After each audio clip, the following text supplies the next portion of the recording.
नमस्कार. आज मी बनवते आहे गणपती बाप्पाच्या आवडीचे स्पेशल तळणीचे मोदक, क्रिस्पी फ्राईड मोदक. या व्हिडिओमध्ये मी दाखवते पारी कशी एकदम पातळ लाटायची, सारण परफेक्ट कोरडं कसं करायचं आणि तळताना खुसखुशीत होण्यासाठी कोणती ट्रिक वापरायची.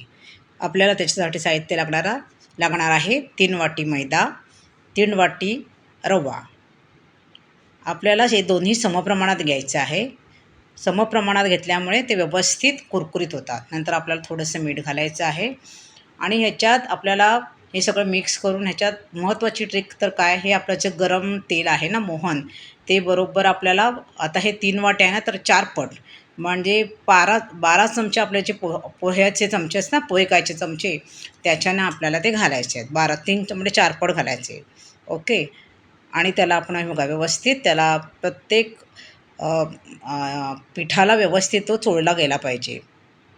नंतर आपल्याला पाणी घेऊन हळूहळू ते मळायचं आणि एकदम पाणी नाही घालायचं आहे, हळूहळू पाणी घालायचं आहे. मला साधारण 1.25 वाटी पाणी घ्यायला लागलं आहे. आणि घट्ट म्हणजे पुऱ्यांपेक्षा थोडंसं नरम आणि आपल्या चपातीच्या पिठापेक्षा थोडंसं घट्ट असं हे पीठ मळायचं आहे. आणि आपल्याला हे साधारण 1 तास तरी आपल्याला हे मळून ठेवायचं आहे. नंतर आपण आता सारण बनवूया. त्यासाठी आपण तूप घातलं, 2-3 चमचे तूप घातून त्याच्यानंतर मी खोबरं घेतलं आहे. हे खोबरं आणि ह्याचं साहित्य, प्रमाण आणि कृती मी नेहमी डिस्क्रिप्शन बॉक्समध्ये देतच असते, तसे ह्याचे पण दिलंच आहे.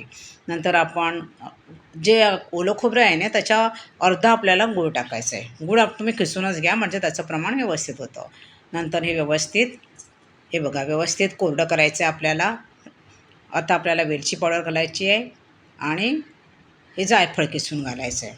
आणि हे कोरडंच असलं पाहिजे. आपण जो तळलेले मोदक करतो ना, ते जर आपण कोरडं राहिलं नाही ना ह्याचं मिश्रण, हे सारण, तर मग ते फुटू शकतात आणि त्यातनं ते आपलं सारण बाहेर येऊ शकतं. हे बघा अशा प्रकारे आपले कोरडं झालं आहे. आणि मी खसखस विसरले होते, ती नंतर पुन्हा मी खसखस भाजून त्याच्यात घातली आहे. आता आपण पारी लाटली आणि पातळ पारी एवढी लाटायची आहे पातळ, की त्यातला आपला जो पोलपाट आहे ना, तो पोलपाट आतला दिसला पाहिजे.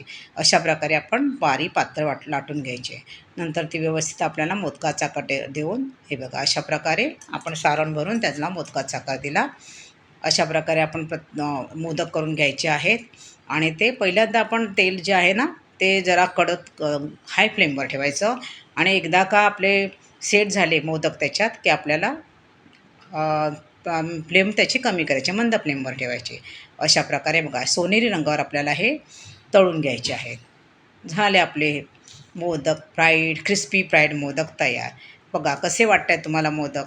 माझ्या जर रेसिपीज तुम्हाला आवडत असतील तर मला सबस्क्राईब करा, लाईक करा, कमेंट करा आणि बेल आयकॉनचं बटन दाबायला विसरू नका. मस्त का, स्वस्त रहा. धन्यवाद.